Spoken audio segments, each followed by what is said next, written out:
ఓం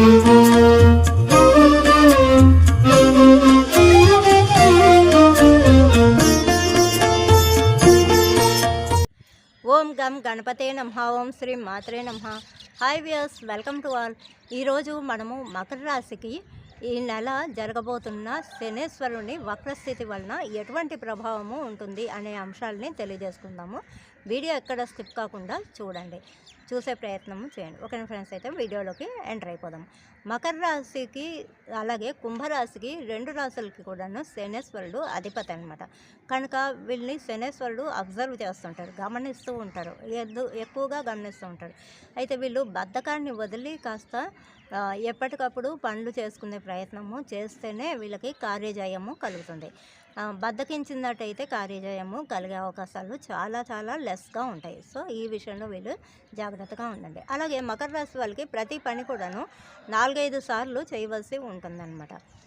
ఒక్కొక్క పని అంటే పనుల్లో జాప్యం జరుగుతూ ఉంటుంది, ఆలస్యం అవుతూ ఉంటుంది.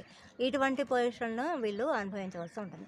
అలాగే వీళ్ళు ఏంటంటే ఆర్థికంగా కాస్త ఇబ్బందులు ఎదుర్కోవాల్సి ఉంటుంది. వాదనలకు దిగకూడదు.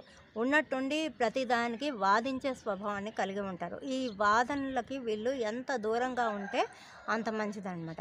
అలా కుటుంబ పరంగా కాస్త అభివృద్ధి ఉన్నట్టు ఉంటుంది, కానీ కుటుంబంలో ఉన్న వాళ్ళకి కానీ లేదా తమ సొంత ఆరోగ్య విషయంలో కానీ వాళ్ళు జాగ్రత్తగా ఉండాలి. ఎందుకంటే మకర రాశికే శనేశ్వరుడు కుంభంలో వక్రీస్థానంలో ఉన్నప్పుడు మకర రాశి మీద ఎక్కువగా ప్రభావము చూపిస్తుంది. అందుకు ఈ విషయమైన సూచన చేయవలసి వచ్చిందనమాట.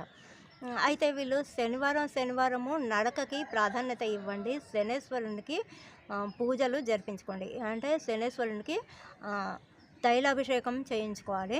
అలాగే అన్నంలో కాస్త నువ్వుల నూనె వేయండి. వేసేసి అంటే చప్పటి అన్నం ఉడికిన తర్వాత మొదటి ముద్ద 2 ముద్దలు తీసి నువ్వుల నూనె వేసి అన్నంలో కలిపేసి ఆ నువ్వుల నూనెతో కలిపిన అన్నము ఆహార పదార్థాలు అదే కాకులకి కానీ లేదంటే కుక్కలకి కానీ పెట్టండి. క్యారెట్ ఆవులకి తినిపించినా కానీ కాస్త అనుకూలమైన ఫలితాలని పొందవచ్చు. ఓకేనా ఫ్రెండ్స్, అయితే అందరికీ ఆల్ ద బెస్ట్.